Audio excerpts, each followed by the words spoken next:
I made a military training program with naval ships, airplanes, helicopters, drones, and we just blocked these two islands. No vessel can come in and out without us knowing what's inside. And basically we stopped the smuggling.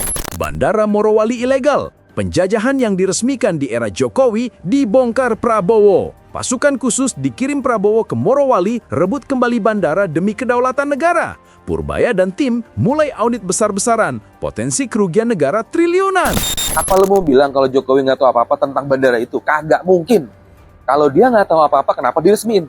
Dan kalau gue perhatiin, momentumnya kok bisa pas banget ya? Prabowo nyuruh Gibran untuk mewakili Indonesia di KTT G20, pas bapaknya juga lagi di luar negeri. Waktu mereka dan semua pasukan Trump pada sibuk mengglorifikasi tentang bahasa Inggris bapak sama anak, di sininya jadi lebih fokus ngebongkar kebusukan mereka. Gue ngedukung Prabowo dan Menteri Pertahanan kita untuk mengusut siapa pemilik puluhan jet pribadi di sana. Masuk kemana itu duit hasil pencurian ekspor nikelnya kita? Gue rasa untuk urusan beginian tuh biasanya bakalan ada perlawanan balik yang keras juga. Jadi jangan kendor dan yuk kita bantu jagain Prabowo. Intercept ini dalam latihan dilakukan oleh prajurit-prajurit Tentara Nasional Indonesia terhadap bandara yang tidak memiliki perangkat negara yang bertugas di dalam bandara tersebut. Ini merupakan hal yang anomali. Tidak boleh ada republik di dalam republik. Cerdiknya Menhan Pak Syafri Samsudin. Sebenarnya ini bukan latihan, tapi penyerbuan bandara ilegal yang dikuasai asing. Pasalnya, Bandara PT Indonesia Morowali Industrial Park yang diresmikan Presiden ke-7 Joko Widodo tahun 2019 itu tidak adanya otoritas negara dalam pengawasan, tidak ada bea cukai, dan tanpa adanya pihak imigrasi.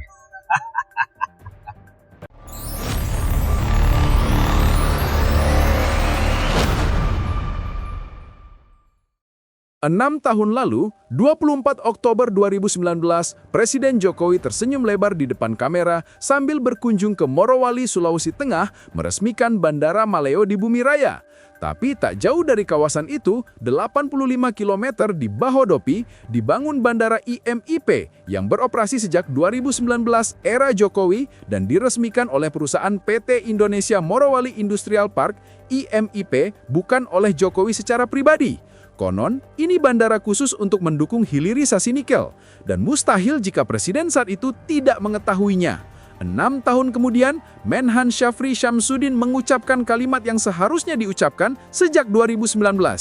Tidak boleh ada negara di dalam negara, karena selama 6 tahun itu, Bandara IMIP Morowali bukan bandara biasa. Ia adalah enklav asing di tengah Republik Indonesia. Tidak ada petugas bea cukai, tidak ada petugas imigrasi, tidak ada catatan resmi tentang siapa yang datang, apa yang dibawa, dan berapa yang dibawa keluar. Pesawat kargo China mendarat malam-malam, memuat nikel dan produk smelter, lepas landas sebelum subuh. Ribuan tenaga kerja asing masuk tanpa visa ketat. Semua dilindungi undang-undang. Pasal 9 UU Penerbangan 2009, PP 70/2013 tentang bandara khusus, serta Perpres Proyek Strategis Nasional. Dan di atas segalanya, ibu dari semua celah, Pasal 33 ayat 5 UUD 1945. Selama 6 tahun, kawasan seluas 4.000 hektar itu dikuasai Tsingshan Steel dan mitra oligarki lokal. Indonesia hanya mendapat royalti 2-3%, listrik murah dari PLTU batubara, serta limbah B3 yang membunuh Teluk Tomori dan membahayakan kesehatan warga Morowali. Kini tiba-tiba semua marah. TNI menggelar latihan perebutan pangkalan udara. DPR berencana melakukan kunjungan kerja. Media ramai-ramai menjadikan ini headline. Tapi maaf, kemarahan ini sudah terlambat 6 tahun. 6 tahun itu berapa triliun rupiah nikel yang bocor dibawa kabur ke luar negeri? 6 tahun itu siapa yang mengambil keuntungan di dalam negeri? 6 tahun itu berapa desa yang lautnya mati? 6 tahun itu berapa nyawa warga lokal yang direnggut polusi? Jika Presiden Prabowo Subianto benar-benar ingin menutup kebocoran, maka tindakan tegas harus diambil secepatnya. Tutup bandara tersebut hingga otoritas negara masuk penuh. cabut status bandara khusus yang membebaskan pengawasan, selidiki perizinan PT IMIP, buka seluruh data lalu lintas udara dan kargo 6 tahun terakhir. Revisi UU turunan pasal 33 ayat 5 yang telah menjadikan konstitusi kita sebagai karpet merah bagi penjajah berkedok investor. Tanpa langkah-langkah itu, latihan TNI dan pernyataan keras hanyalah teater politik biasa, ibarat hanya ganti satpam penjaga gerbang, tapi pemilik gerbangnya tetap sama. Bandara Morowali adalah cermin paling nyata dari penjajahan asimetris abad ke-21. Diresmikan dengan senyum mengembang, dibiarkan 6 tahun, tanpa pengawasan negara, lalu dibongkar dengan kemarahan. Sampai kapan kita mau terus menjadi penonton setia drama yang sutradaranya sudah kita kenali sejak lama? Kedaulatan yang tergadai di Morowali. Pernyataan Menteri Pertahanan Syafri Syamsuddin mengenai adanya bandara tanpa perangkat negara di Indonesia bukan sekadar isu sesaat. Belakangan disorot tajam terkait fasilitas bandara di PT Indonesia Morowali Industrial Park. Kabar buruk ini telah menyedot perhatian publik dan menimbulkan kegusaran luas serta berpotensi menjelma erosi kepercayaan publik kepada pemerintah. Ini adalah sinyal darurat bagi tata kelola pemerintahan yang baik, good governance, dan kedaulatan negara yang telah diabaikan secara sistematis. Isu ini melampaui kelalaian administrasi. Ini adalah cerminan kegagalan struktural yang telah mengakar lama, mencerminkan adanya kebocoran strategis seperti yang dikhawatirkan oleh peneliti ISDS Etna Karolin, Forum Keadilan TV. Analisis kritis ini diperkuat oleh kerangka teori kolaborasi multi-aktor atau collaborative governance dan prinsip birokrasi rasional legal Weber 1978 menunjukkan bahwa pembiaran ini adalah bentuk pengkhianatan terhadap amanat konstitusi. Negara telah memilih untuk menundukkan otoritasnya, bahkan menggadaikan kedaulatan fisiknya demi kecepatan investasi, membayar biaya kedaulatan atau cost of sovereignty yang tak terhitung mahalnya dan merusak fondasi tatanan hukum nasional. Negara seolah tunduk pada kehendak oligarki yang beroperasi sebagai negara di dalam negara. Manipulasi dan erosi pilar hukum. Kegagalan paling fundamental dalam kasus bandara swasta ini terletak pada erosi kepastian hukum yang total dan runtuhnya birokrasi rasional legal Weberian. Prinsip Weber menekankan bahwa otoritas sah atau legitimate authority harus didirikan di atas aturan hukum, menjadikan birokrasi sebagai instrumen netral yang efisien dalam menegakkan hukum secara adil dan merata. Namun di Morowali, landasan hukum Indonesia seperti Undang-Undang Nomor 1 Tahun 2009 tentang penerbangan yang secara tegas mengamanatkan asas kedaulatan negara, Pasal 2, secara eksplisit dilanggar. Kepatuhan terhadap prosedur CIQ yang merupakan penjelmaan kedaulatan di perbatasan diabaikan total. Ketiadaan perangkat negara berarti bahwa wibawa hukum negara telah dinetralkan di area strategis tersebut. Kementerian atau lembaga terkait seperti Bea Cukai dan Imigrasi telah secara sadar atau tidak sadar mengosongkan kekuasaan kedaulatan ini, menciptakan dualisme hukum yang eksplisit. Hukum berlaku keras dan tajam untuk masyarakat bawah, tapi hukum menjadi tumpul dan impoten di hadapan kekuatan ekonomi besar korporasi.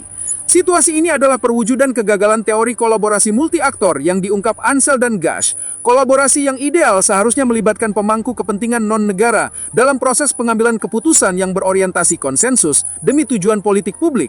Namun realitas di Morowali menunjukkan adanya kolaborasi yang disfungsional yang bermutasi menjadi manipulasi otoritas. Ansel dan Gash secara tegas memperingatkan bahwa apabila sumber daya dan kekuatan tidak seimbang, kerjasama akan dimanipulasi oleh stakeholder yang kuat.